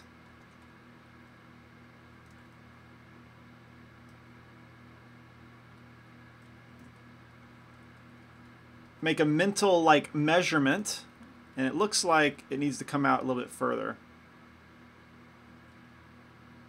Something like that for the final length. But it's way off kilter. I don't think her leg's facing that far off to the left. So let's grab it, move it back. It's going to get really, really messed up. That's another part. So part of the issue there is the curve. With my grab brush, remember I told you I like to move that point closer to the corner.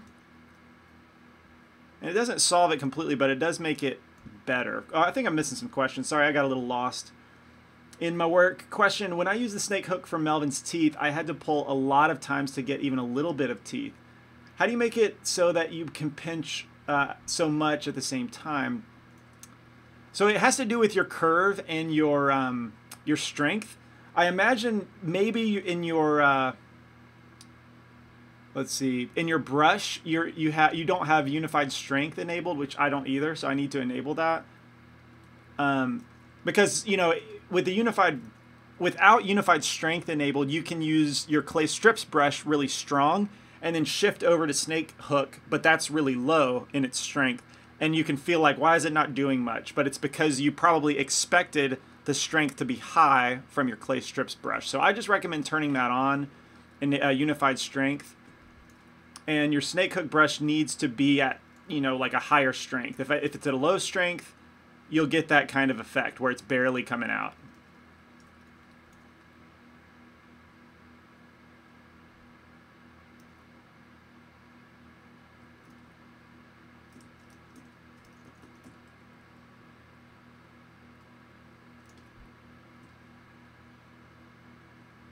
All right, the pose of that leg looks better, but it got really messed up along the way.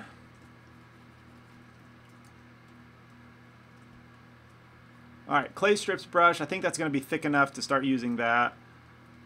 Build up a thigh, muscle mass. Also try to get the leg back to being round. If you look at the profile, like it's really lopsided. The profile of the leg is more like this when I want it to be, round for the most part. So that's something to keep in mind. I see a lot of new sculptors not really be mindful of the profile. It can lead to some pretty ugly issues. All right, building up the calf. What's nice about the leg is how really not straight it is. Like the actual shape kind of has a very subtle S-curve to it. Those shapes are really important to get right.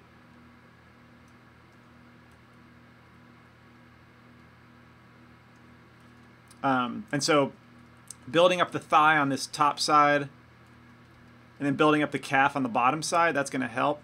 Yikes, I might not have enough. No, I do.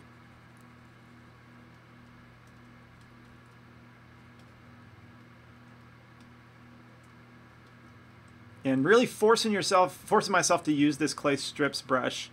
Again, like it's weird, but like it just does something for understanding the shape in a new way. That's very beneficial.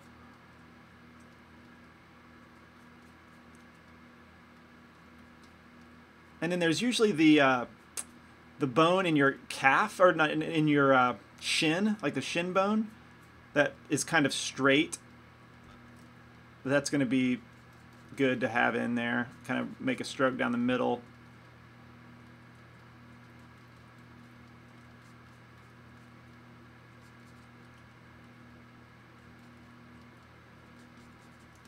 The knee area is a little too thin. Oh wow. So clay strips brush not working great in that situation. Let's just plump it out with the inflate brush.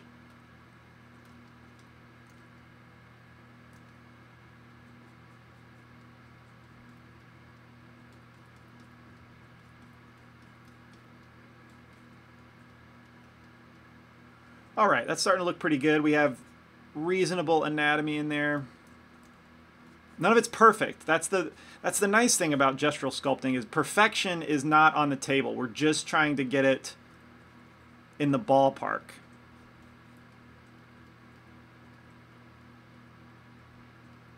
All right, so I've got the leg sculpted, but I need the foot.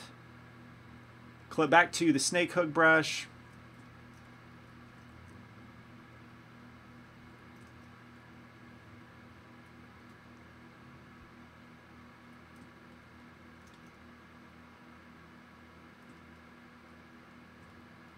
So skinny.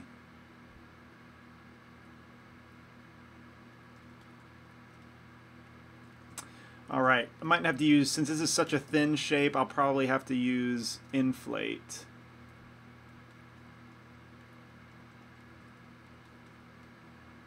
Maybe I can get away with the clay strips. Does anyone find this gestural sculpting interesting? Press 1 if you feel like you could get into gestural sculpting and adopt it as like a method for maybe getting more familiar with the human body in general, or just like experimenting with a new type of sculpting. But yeah, press 1 if you are interested in gestural sculpting based off this, if it's your first time seeing it.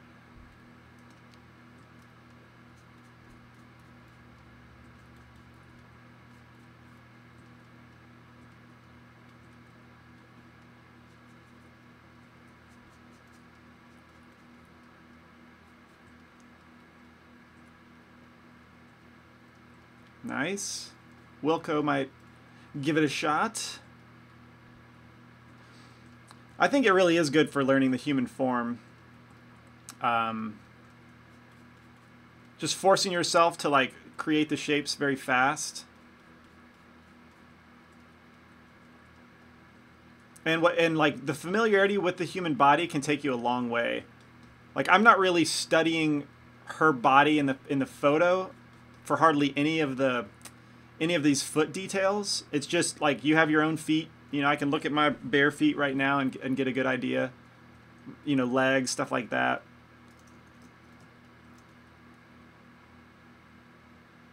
Cool. Okay, I see some ones. I like it for blocking. Yeah, and being able to refine this afterwards is, wow, her leg's actually huge. That last leg is a little too big. No big deal. Just pull it back with the grab brush. The foot in general is a little too big. Maybe pinch it. How about that? With subdivide edges on.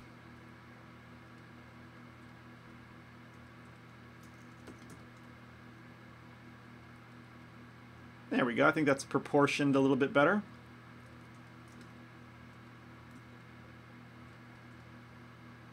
Yikes, the inside of the foot's looking weird.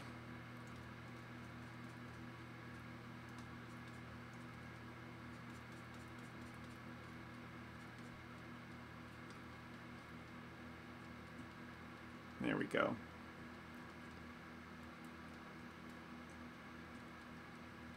Awesome. I'm glad to see you guys might be into it. It seems fun and a fast sculpting, like fast drawing. Exactly. It's almost like sketching for sculptures. But yeah, it is. Like if you practice this, and you know, you're welcome to practice this and do a few gestural sculpts for week 4 homework if you'd like. It's not required by any means, but like if the more you do it, the better you'll get. And I do want to show you something before we stop. I'm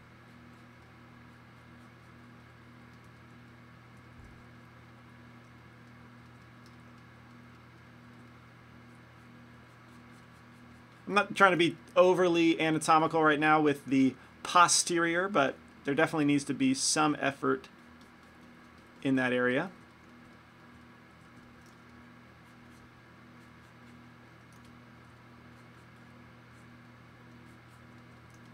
We can see in the art that like the compression on the glutes tends to make it like, you know, push out a little bit, just like the calf muscle.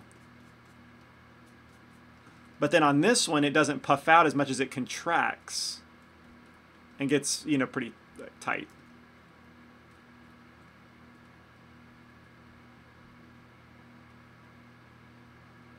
There we go.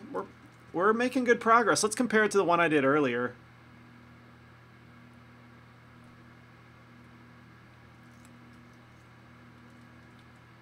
Nice. That's actually really close.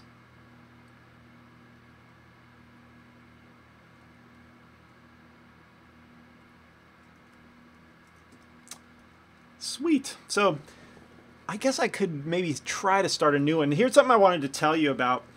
If you want to get into gestural sculpting the way I do, I'm going to see if I can commit the time to, what do you call it, like a pose generator.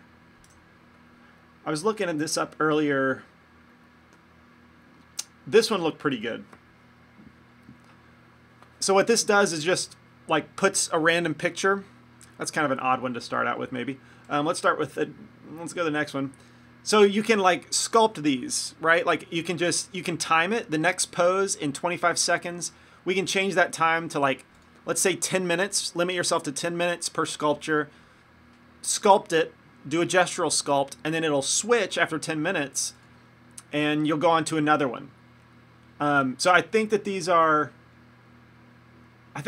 clothed. I don't think there are any nude ones in here, but there are in underwear. It's just for, you know, form shaping. Let's see what else they got. Some of these are really funny. But, you know, once you giggle at the pose a little bit, you actually learn a lot by sculpting them rapidly. So I would recommend finding a pose generator that you like, and this one would be great. Yeah, but it can be really fun and really, really familiarize yourself with the human body if you're able to commit to that. Cat worship. Well, thank you, Miranda. That's very kind of you. Cool. Well, maybe I'll find... maybe I will look at another... Let me find another image. I'm going to find a CC0 image. Let's see, what should we find? How about another yoga pose? Oh, look at these. Yoga poses are something. There's the one that I used earlier. This one would be good for symmetry, so maybe I can do that one. It kind of looks like the one I already did. What about this one? How about this one? That's just a silhouette.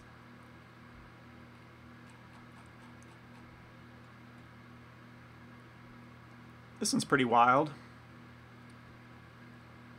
No, the classic. This one. Let's do the classic one. All right, I'm just going to move this off to the side so I can see it. You won't be able to see it. No, I'll save it and put it in Blender. Never mind.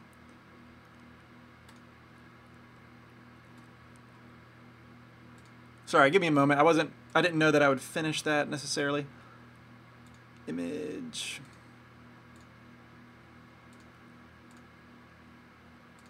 Oh, I forgot where I was saving these. Desktop. All right, let's try this. Open desktop. All right, let's try and sculpt this. It's fairly symmetrical. The lotus pose. Fighting. Oh, a fighting pose? Do we want to see that? A cartoonist pose. Okay. Man, sorry, I didn't even look at the... I didn't look at the suggestions. Okay, let's go back. So I need it to be CC0, typically.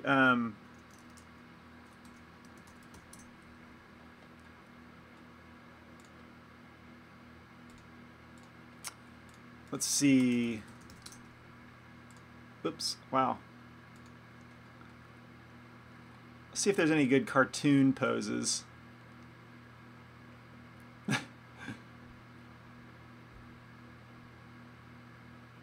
Huh, these are kind of interesting. Yeah, not great on the cartoon side. They're not that high quality, I guess. That one could be kind of good. But I like these poses. These seem pretty high quality, at least this middle one especially. Contortionist.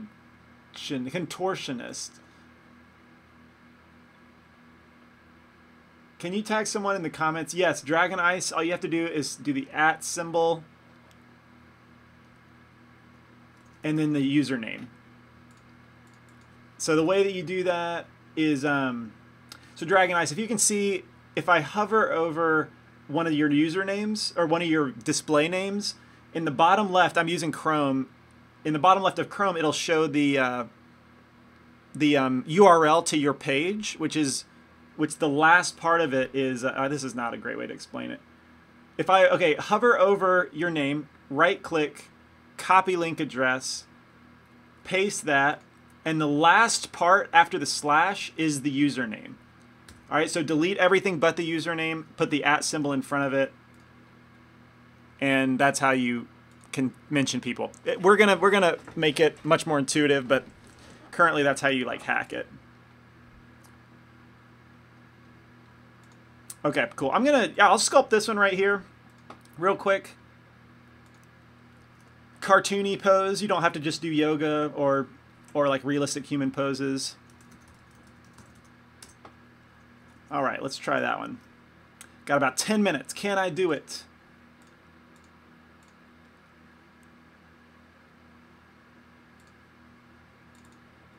Can I do it? Doesn't help that she's on a white background, does it? All right. Let's create a new layer. Let's first add a icosphere at level 4. Perfect. Hit M to move it to a new collection. I called it a layer, didn't I? New collection, sketch _3. Okay. Same situation. I'm going to move it up. I think I'm going to move... Oh, it does have UVs. Look at that. Why in the world does it have built-in UVs?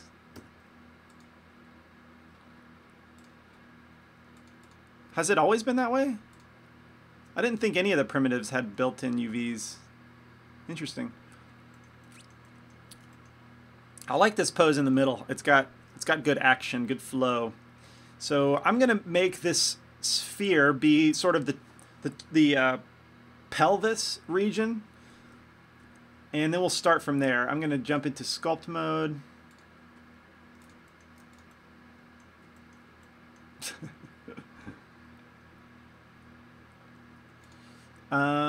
Snake hook. All right, we're not going to be able to... Let's see. I think I can use a little bit of symmetry. I'm going to say that these legs are going to be close to symmetrical, maybe even completely symmetrical, but the angle at which we're looking at the character is going to be like off, 3/4. So let's enable symmetry, subdivide collapse, enable X symmetry, and let's see how far we can get symmetrical. To whoever was asking about symmetry, now you can see just how much I try and lean on it. Work smarter, not harder kind of thing. Wow, these are skinny legs. Let's blow them up with the inflate brush.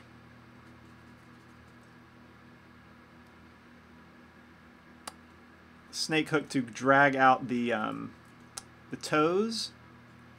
I like that she's not touching the ground. She's like hovering over it. It's kind of an interesting little part of the pose. Let's see. I'm going to use the snake hook to generally rough out the rest of the torso pose. See, if I'm looking at it from this angle, her torso comes forward and then back up like this. All right, let's start with that. Take down the clay strips. Start to rough in the anatomy a bit better.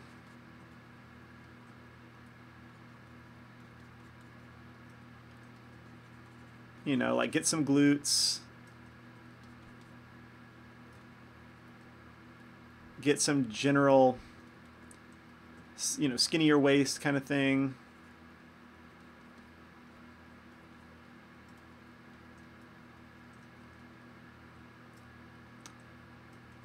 I need a lot less at the top.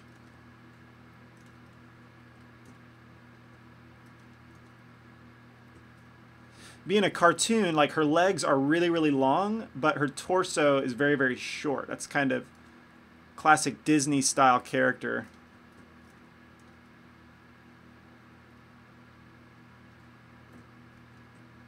All right.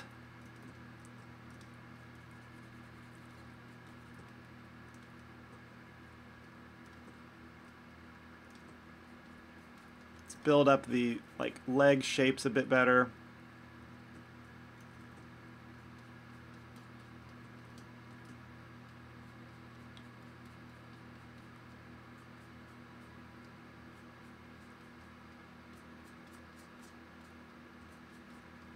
Ugh, that's looking bad.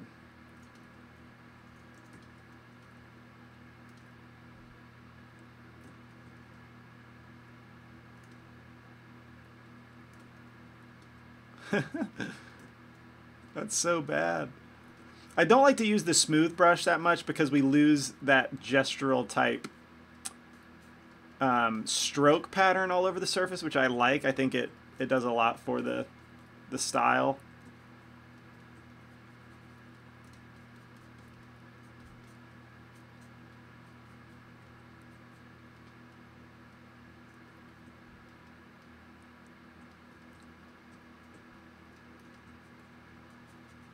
I have a long ways to go, both in the pose, but also in achieving the cartoony aspect, because I do want the style to sort of ring true. So we've got big, round, thick thighs, and then, small joints.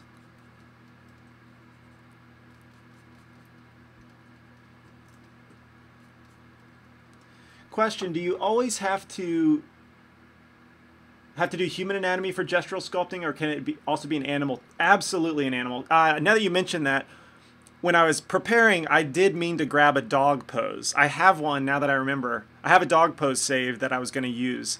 So it doesn't have to be human, not at all. Totally do animals, trees if you want. Like, yeah, you can do anything you want. It's about learning how to sculpt, not so much what you're sculpting. If you're into characters, like human anatomy makes the most sense to pursue.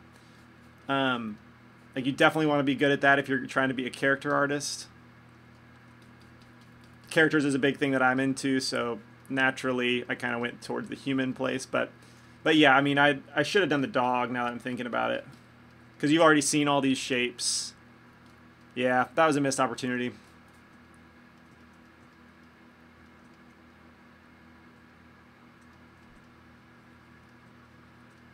I'm bummed about that now. I wish I had done the dog. What was I thinking? But hopefully from this you'll be able to see that I can go faster, maybe. Since I just sculpted this, I should be able to achieve all these same shapes much quicker.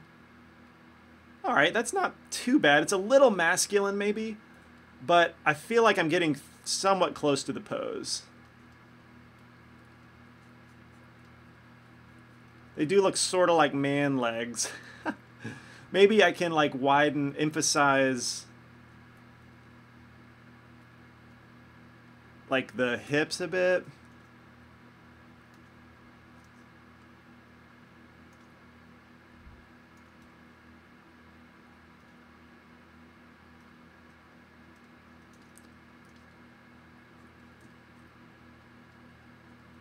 Let's see, I'm kind of running out of time, but maybe I can get the arms in there. These are not symmetrical, so let's turn symmetry off. They're really skinny arms, aren't they?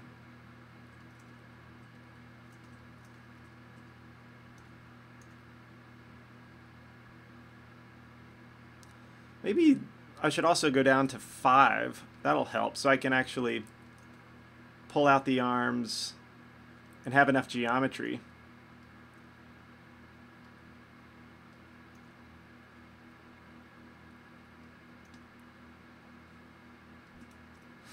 This is an interesting issue. I think I need to mask. Control I to invert. Snake hook brush. First, before I snake hook brush, I'm going to inflate the nub, just so I have a little bit more mass with which to pull the snake hook out of.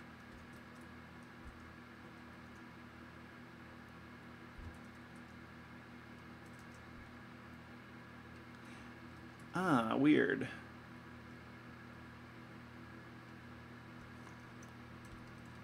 This is kind of a hard shape to do gesturally.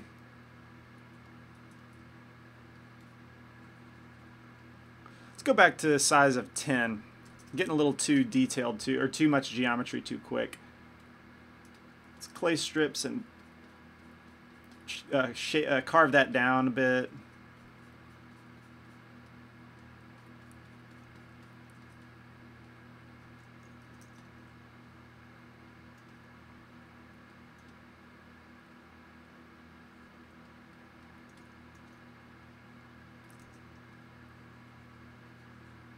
What is that? Oh, it's the thumb brush. That thumb brush, my eternal enemy.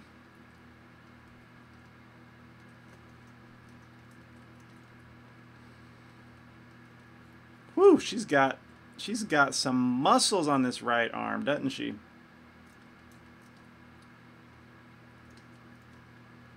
That was a pretty hard shape to do gesturally.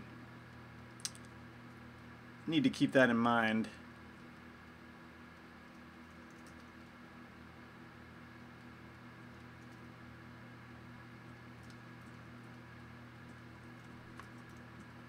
Let's see here. Let's go back to my clay strips and try and carve down her shoulders a bit better. Right now it's this enormous mass, way too much geometry, way too much volume.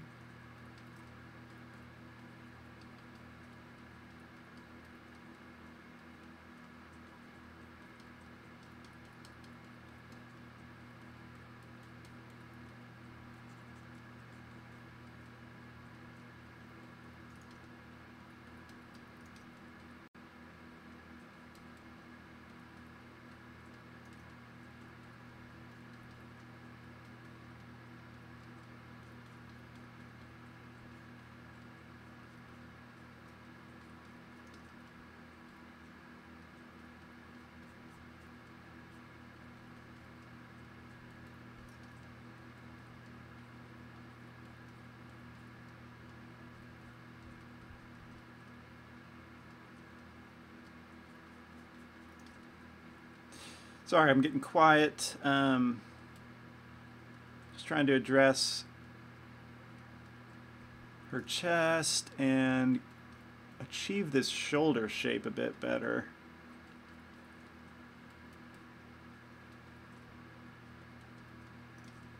Anyway, I'm kind of running out of time, but I feel like I progressed much faster with this gestural sculpt. So you can see where it was going. We were getting fairly close. Save that, just in case I want to keep it. But yeah, we have our headless little cartoon right here. What does that sound? Could you hear? So yeah, I do have a fan going on. I'm sorry if... I mean, it's been on the whole time. So I don't know what made you just hear it, but yeah, it's pretty hot. It gets pretty hot in here when I stream. Let's see. The thumb brush is evil. Question, is it better to specialize or to be more broad? At what point when learning do you think it's good to specialize? So that's a good question, a pretty big one. If you want to go professional and be hired at like a Pixar or a Blizzard, DreamWorks, like the bigger studios, specialization is kind of the standard now. When computer graphics was young and it was kind of a new art form, a new industry, like we needed generalists. It needed generalists, people who could do everything. But now there are so many more people involved. The art has matured, the pipeline has matured, and so people like hire. You'll rarely see jobs for like generalists, especially at those big places. You know, smaller studios still hire generalists, but like it's mostly specialized at the big places. Just a modeler, or just an environment modeler, even a character modeler, even very specific, a rigger only, VFX artist only, animator only. It's more specialized in the professional industry. For me personally, I find that I want to keep my hands and fingers in everything because I like to see my characters animated. I like to see my characters textured and shaded, and so I have to be able to learn those things in order to make satisfying personal projects.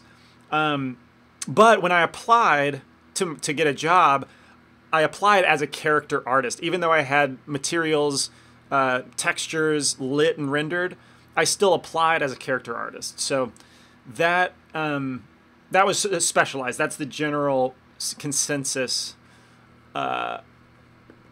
But for myself, I still like to be informed of the other techniques because it makes a fuller picture in my projects.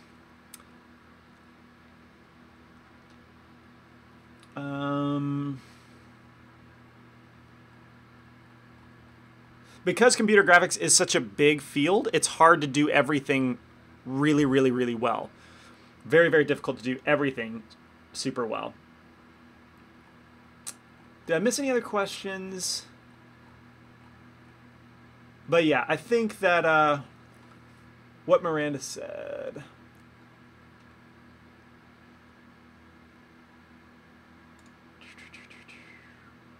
Question, if you want to rig this character, would the next step after sculpting be to retopologize? Yes.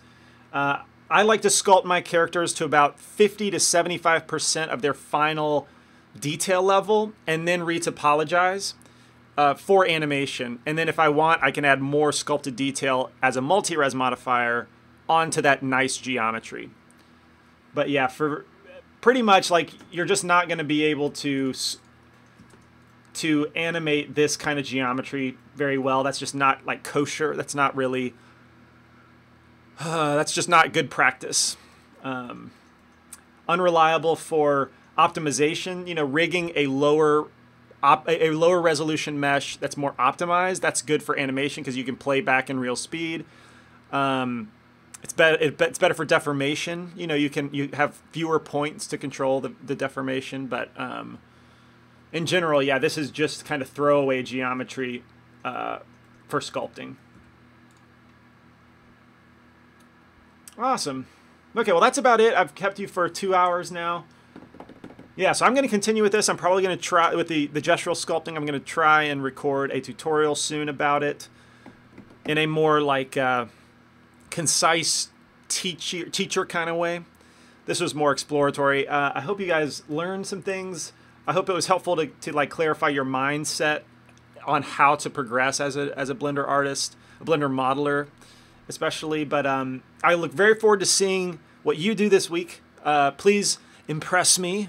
You know, challenge yourself. Show me that you're challenging yourself, and be inspired. Like, if you don't know what you're gonna do in week 4, go to ArtStation, find something that's cool. Go to Pinterest, find some sort of artwork. Search 2D concepts or something, and be inspired. Something that gets you excited, that you want to see created, and try it. But I want you to be challenged and you to be your own motivation, you know, primarily this week.